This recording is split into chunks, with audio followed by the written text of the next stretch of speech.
ఇంతమందిని ఆశ్చర్యం చేస్తూ భారతదేశం అంతా తిరిగేవాళ్ళం. నేను ఇన్ఛార్జిగా ఉండేవాడిని క్లాసులకు. ఉత్తర భారతదేశానికి అంతా కూడా ఇక్కడ లోకల్గా మన శివప్రసాద్ గారు ఉండేవాళ్ళు, నందప్రసాద్ గారు ఉండేవాళ్ళు, దామోదర్ రెడ్డి, వీళ్ళంతా ఒక్కొక్కరు కాలక్రమేణా వచ్చా.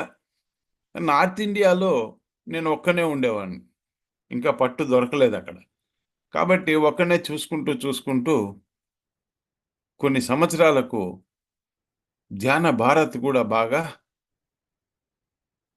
మాస్టర్స్ రావడం, అక్కడ సెంటర్స్ రావడం, పిరమిడ్ రావడం, అలాగా